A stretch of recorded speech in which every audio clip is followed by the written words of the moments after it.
সুবহানাল্লাহ, আল্লাহ তাআলা এত সুন্দর করে যে বাংলাদেশকে সৃষ্টি করছে। আসলে আমরা বাংলাদেশকে ঘুরে দেখি না, বুঝছেন? যে বাংলাদেশের মধ্যে যে এত সুন্দর সুন্দর জায়গা আছে, বাংলাদেশে এত সুন্দর সুন্দর মধু আছে। আমি বলবো যে সুন্দরবনের খলিশা ফুলের মধু আছে, তারপরে কালোজিরা ফুলের মধু, সরিষা ফুলের মধু, লিচু ফুলের মধু, 4 ধরনের মধু আছে, যেটা আপনার বাচ্চাও পছন্দ করবে, আপনার আব্বা আম্মা পছন্দ করবে, আপনার ফ্যামিলির সবাই পছন্দ করবে। আমি দেখেন এখানে প্রত্যেকটা জিনিস যে আমার কথার সাথে কাজে মিল হয়, এই জন্য আমি ল্যাব সেট আপ করছি। আমাদের ল্যাব সেট আপটা এখানে আমাদের ভালো একটা কস্টিং হয়। আগে একজন দিয়ে হয় যেত, এখন আলহামদুলিল্লাহ প্রোডাকশন বাড়ছে, সেল বাড়ছে, যার কারণে 2 জন লাগে। আমি যে গ্রেডের এবং যে মানের মধুগুলা দেওয়ার কমিটমেন্ট করতেছি আপনাদেরকে, ওই গ্রেডটা আমাকে দিতে হবে।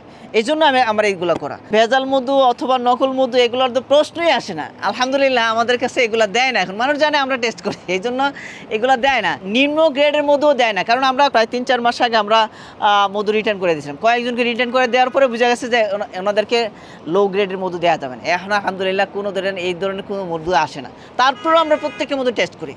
এই জন্য আমি বলি যে আমাদের থেকে মধু নিয়ে আপনি ঠকবেন না ইনশাআল্লাহ। আপনি যদি ঘর থেকে ওষুধকে বিদায় দিতে চান, তাহলে অবশ্যই এই মধু প্রতিদিন খাদ্য তালিকায় রাখতে হবে।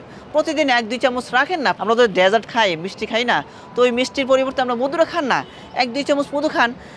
রুটির সাথে, নাস্তার সাথে, চায়ের সাথে আমরা তো মিষ্টি খাই, তো ওইটা এই মধুটা কেন না? সো এই মধুটা সংগ্রহ করার জন্য যেটা করতে হবে, স্ক্রিনে দেওয়া নাম্বারে কল করতে হবে, অথবা আমাদের পেজে মেসেজ করতে হবে, অথবা এখানে যে বাটন আছে, বাটনে ক্লিক করে আপনি সংগ্রহ করতে পারবেন। চলুন আমরা আবার কেমিক্যাল থেকে বের হয়ে প্রকৃতির দিকে ফিরে আসি। সুস্থ থাকুন, ভালো থাকুন প্রকৃতির সাথে। জাযাকাল্লাহু খাইর।